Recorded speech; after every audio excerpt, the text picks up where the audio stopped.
Zomato, Swiggy, Rapido వీళ్ళందరూ పనిచేసే వాళ్ళు ఎట్లా తెలుసా, వాళ్ళు చదువుకుంటూ పార్ట్ టైం జాబ్ చేసుకుంటూ ఏదో డబ్బులు తల్లిదండ్రుల మీద ఆధారపడకుండా వాళ్ళు కష్టపడేవాళ్ళు. ప్రతి ఒక్కరూ తినడానికి ఏదైనా మనం ఒకవేళ లేట్ అయినా ఎవరైనా మన ఇంటికి వచ్చినా ఏదో మనం బుక్ చేస్తూనే ఉంటాం. ఎవరు బుక్ చేయకుండా ఉంటారు చెప్పండి? ఒక బిల్డింగ్ లో సపోజ్ ఒక బిల్డింగ్ లో పొర్రపాటున పక్కింట్లో ఇచ్చి వాళ్ళకి ఇవ్వబోయి వీళ్ళకి ఇచ్చారనుకోండి, అది ఏమైతుంది? అయ్యో అని చెప్పేసి ఏదో చెప్పుకొని అడ్జస్ట్ చేసుకొని వెళ్ళిపోతారు. కానీ ఈ అబ్బాయి పాపము ముఖం మీద ఊసారంట. ముఖం మీద ఊసి కొట్టుకుంటూ వచ్చారు మెట్లపై నుంచి. సారీ కూడా చెప్తున్నాడు కదా పాపం. సారీ చెప్పినా గానీ వదలట్లేదు. ఎంత పొగరు ఉండాలి ఆ హీరోకి! ఒక్క సినిమా తీయంగానే డబ్బులు రాగానే అంత పొగరా? ఈయన మీద కేసు పెట్టాలి. ఎందుకంటే పోలీసులు కూడా సపోర్ట్ చేయకూడదు. న్యాయము వాళ్ళు ఎంత పొద్దున్నుంచి రాత్రి 12 గంటల వరకు 1 గంట వరకు కూడా వాళ్ళు స్విగ్గీ, జొమాటో కొడుతూ ఉంటారు. అలాంటి వాళ్ళకి మనం రెస్పెక్ట్ ఇవ్వాలి. ఎంత రెస్పెక్ట్ ఇవ్వాలి తెలుసా? ఇంత పొగరా మరి? నువ్వు హీరో వాళ్ళ అమ్మ ఊసింది అని చెప్పేసి దాంట్లో మన ఇన్స్టాగ్రామ్ లో మా పాప చెప్పింది, అమ్మ ముఖం మీద ఎట్లా ఊస్తుంది చూడమ్మి అని చెప్పేసి. వాడు ఎంత రేజ్ అయిపోతున్నాడు తెలుసా? అసలు తీసి ఆ కెమెరా కూడా ఫోన్ కూడా లాక్కుంటున్నాడు. అసలు ఆ సినిమాకి అతను ఛాన్స్ ఇచ్చిందే వేస్ట్. ఆ సినిమాకి హీరోలు దొరకలేదా? అతను ఏమన్నా ఒకవేళ పోలీస్ కంప్లైంట్ ఇచ్చినా అతను సపోర్ట్ చేయొచ్చు. కానీ నేను ఒకటే చెప్తున్నాను, మీరు ఇలాంటి వాళ్ళకి సపోర్ట్ చేయకూడదు. మీ సినిమాలో చేశారు, మీరు డబ్బులు పెట్టారు, ఏదో హెల్ప్ చేశారు అనడం కాదు.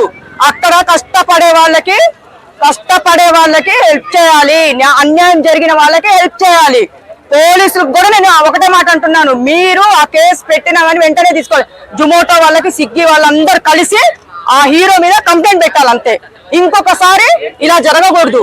వాళ్ళు ఎంత రెస్పెక్ట్ ఇస్తారు. రాగానే మనం కూడా బుక్ చేసిన మేడం ఎంత మంచిగా పలకరిస్తారు, ఆర్డర్ తీసుకుంటారు, మళ్ళీ ఫోన్ పే స్కానర్లు పెట్టిన తర్వాత థ్యాంక్ యూ అని చెప్పిపోతారయ్యా.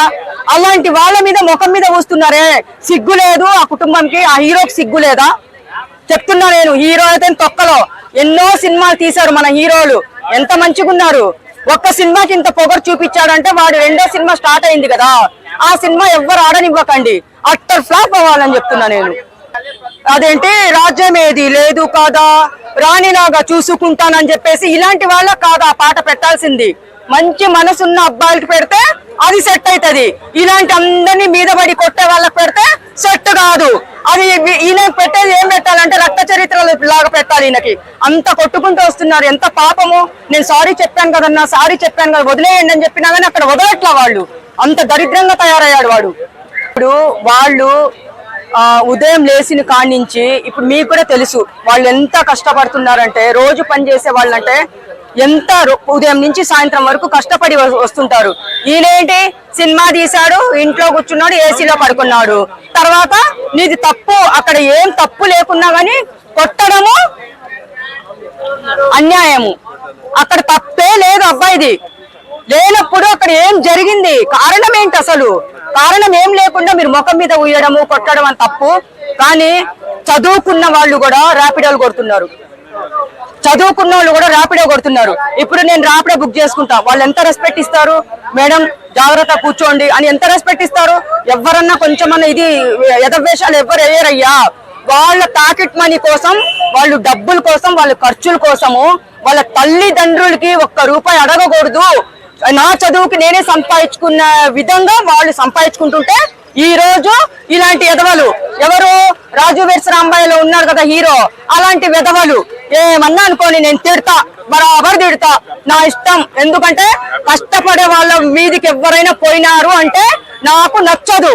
వాళ్ళు పేదోళ్ళు కానీ ఎవరన్నా కానీ వాళ్ళ కష్టానికి మనము రెస్పెక్ట్ ఇవ్వాలి.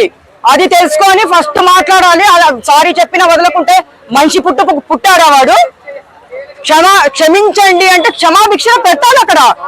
అలాంటిది మీరు సారీ చెప్పినా మీరు కొడుతున్నారంటే మీరేం పుట్టారో అది చూసుకోండి ముందు.